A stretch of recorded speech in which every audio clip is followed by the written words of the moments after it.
Welcome, welcome. This is The Table. I'm Kim Ganassin. I'm going to tell you a story today about love. This is a story that is going to erase any doubt that you might have that love is a real thing, a vibrational reality, that it's part of how you function, it's part of your life, and not just a concept, but a real tangible thing. Okay? So, the story goes like this. Once again, I'm in a hospital room. Oh yeah. And I had actually just started to come out of a coma from a virus in the left side of my brain. You know, somebody, I'm gonna stop for a second. Somebody made a comment one time about, Kim, you talk kind of slow, or, you break your words up a little bit. And I have to be honest, that's because of the coma that I was in. I've got a little bit of injury in my speech center, and so sometimes my speech comes out a little, not metered very well, or sometimes, I lose continuity in what I'm saying. So this is a story that includes the experience that makes me talk like this. Okay? So here we are.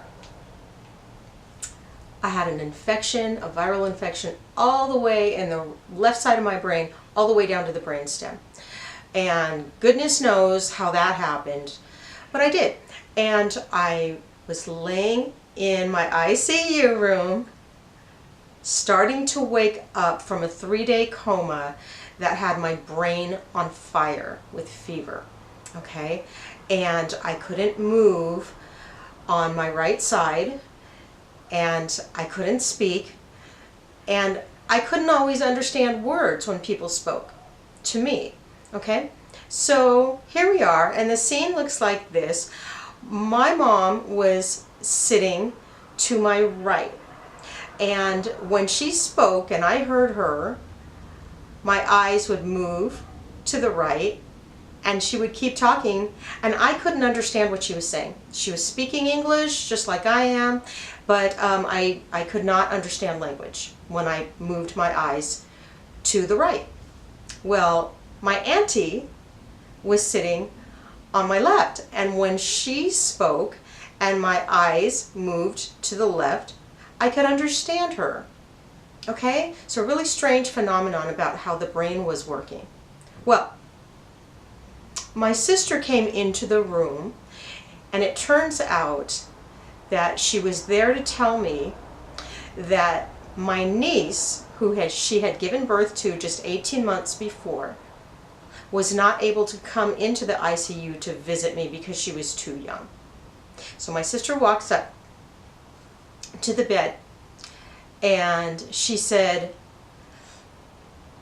"Mimi says hi. She's not allowed to come in." Well, I didn't really understand much of what she was saying, but something in me responded dramatically to what she had said.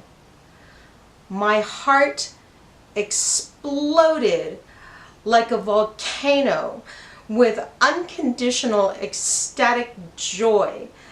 And it was a feeling that was so visceral, right? It was really a very physical sensation that my chest was exploding and all this love was coming out. You know what though? The only thing is I didn't know what she was talking about. I didn't know who Mimi was. This was my niece, my very first niece, and I loved her to death, but when my sister spoke her name, I did not know who she was talking about.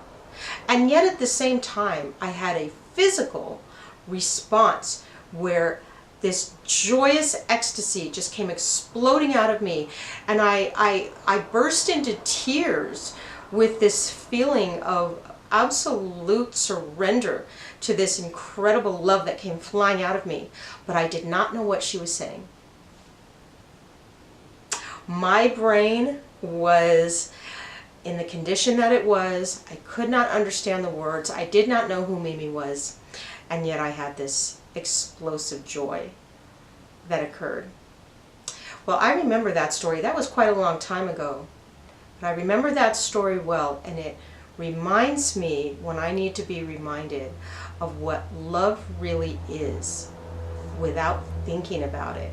Because, you know, we can sit here and we can remember, oh, you know, this loving thing happened to me, or, you know, I felt this love for somebody else. But when you feel it in your body, boy, that's a whole other level, and that's something that you will never forget. Now, I want to offer you that story not only so that you can feel like you have a real presence that is love within yourself, within your being, and you're set up to feel it, and I want to say function with it, right? Your life functions with love. But I also want to offer that story to maybe some of you who have an elderly loved one who can't remember everything anymore, or maybe has some dementia, and you worry that the love that you try to show them is not received, it's not perceived, and therefore it's not received. Remember that story and just see if there's a way for you to connect your love to them in a way that's not verbal. Okay? It just might be the miracle that you need it to be for them. All right. Well, I want to thank you for being here. Please leave your comments and your questions. I'll see you next time. Take care.